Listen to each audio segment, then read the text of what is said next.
Hello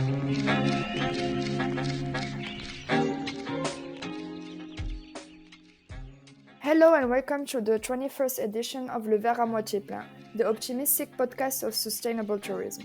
On the occasion of the World Maritime Day, which took place on September 3rd, we want to meet Paul, who is a member of the association Archelon, which aims to protect sea turtles and their habitats. Thank you for participating in this podcast, Paul. To begin, could you quickly introduce yourself and the structure in which you work? Thank you for having me. My name is Paul and I work as a volunteer for Archelon, which is the Sea Turtle Protection Society of Greece. It was founded in 1983 by a Greek marine biologist who actually on his holidays on the island of Zakynthos found out that the loggerhead sea turtle Caretta caretta nests on the beaches of Zakynthos, and then later found out that it also nests on different parts of the Peloponnese and on Crete. It's the biggest organization in Greece which aims to protect the turtles, and it's doing that by a combination of monitoring work and public awareness programs. As you said, the Archelon's activities are diverse. Could you summarize how these actions work? They have a rescue center where we treat injured adult or juvenile turtles. So basically turtles which are at least a couple of years old, which were injured by maybe ingesting plastic, swallowing fishing hooks, or maybe they were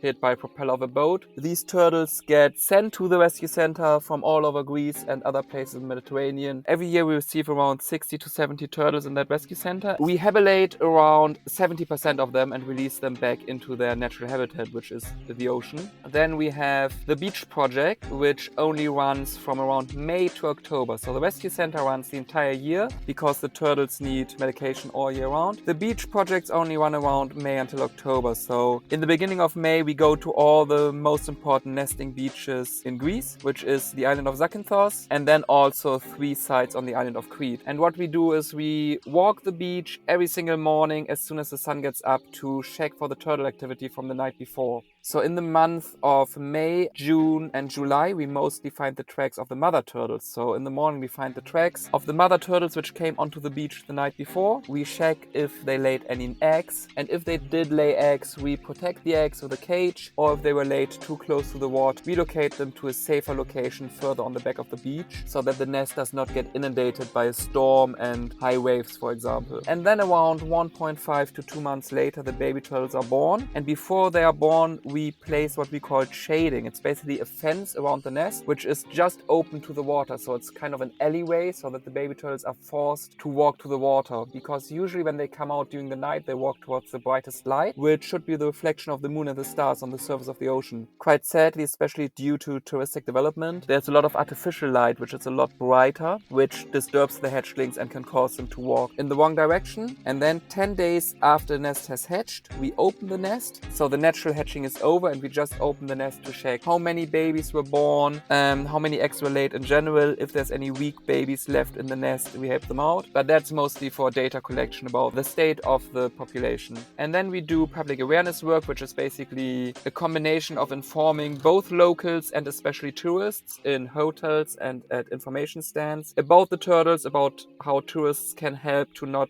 be a negative impact on the population, and also to raise donations to finance the work we do. Turtles have lived in our oceans for over 150 million years, yet 6 of the 7 living species are considered endangered. What advice would you give to our listeners if they came in contact with the turtle? If you ever come in contact with a turtle, it's a very, very unique experience, but please try to observe from a distance. For example, if you see a turtle swimming in the ocean, just watch them from a couple of meters away. If you see the turtle behaving quite calm and natural, that means she's more or less fine with you being around in a couple of meters of distance. But if she's like becoming nervous, swimming quicker, that means that she's not really like the human presence, and it would be best to increase the distance to the turtle. If you, of course, see a turtle which might be entangled in a fishing net, in that case, try to get her out of there. With hatchlings, it's a bit different because hatchlings you will usually only encounter on the beach, especially in the early morning hours or the late evening hours.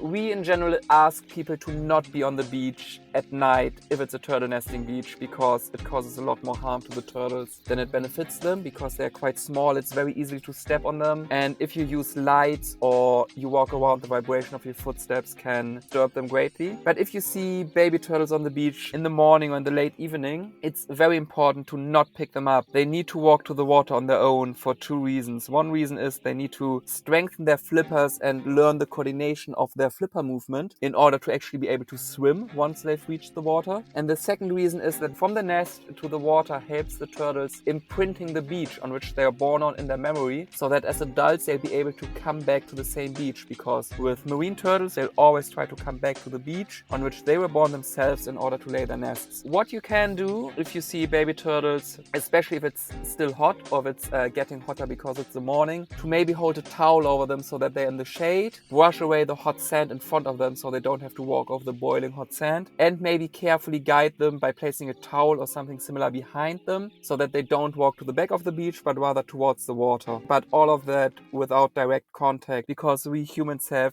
different types of bacteria on our fingers which the turtles are not used to, and it can cause a lot of issues if you touch them directly. What are the factors that create the biggest threat to turtles, and how can we try to remedy them?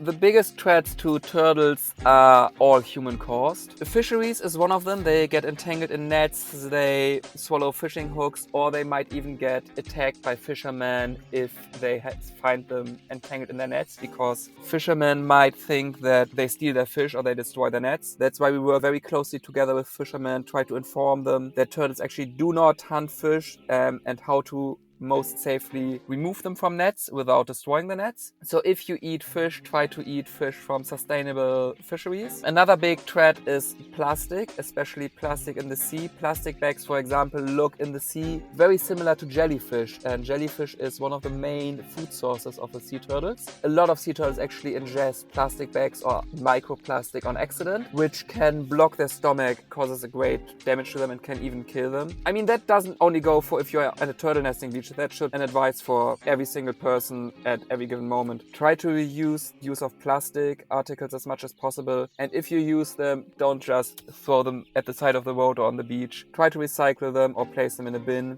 If you're walking on a beach and you see some pieces of plastic, it would be nice to just, pick them up, place them in a bin, because they do cause a lot of damage over a long duration of time. Probably the biggest threat to turtles would be tourism, where sustainable tourism, a combination of environmental protection and ecotourism, comes into place. So if you are on a turtle nesting beach, again, what I mentioned before, try to not be on the beaches at night.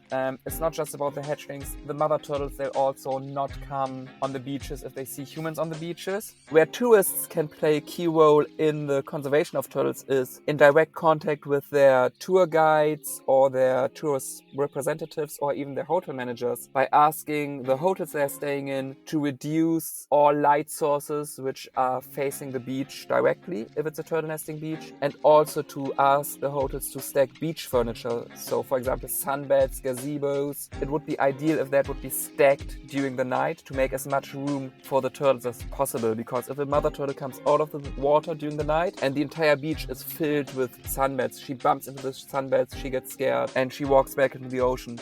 The motto of our organization is actually we can all live together, because we think it's perfectly fine to share the beach. Like humans or tourists, they can use the beach as much as they want during the day, but then during the night the beach should go back to the turtles, which have been here far longer than humans, so that they can continue their circle of life. You live in contact with these species, and I would like to know what this experience brings to you on a daily basis. For me, it's really kind of a double-edged sword, because of course you get like a lot of very amazing moments, opportunities. You see the effects of environmental protection or conservation firsthand. For example, if you place these fences around a turtle nest, and then a couple of days later on morning survey you see that all the tracks have actually made it to the water and there's no turtles being run over on the streets or anything. That's a pretty amazing moment. I think for me my favorite moment was when I encountered on night survey. But on one of these night surveys I encountered a turtle which sadly due to a boat accident had lost both her hind flippers, which they used to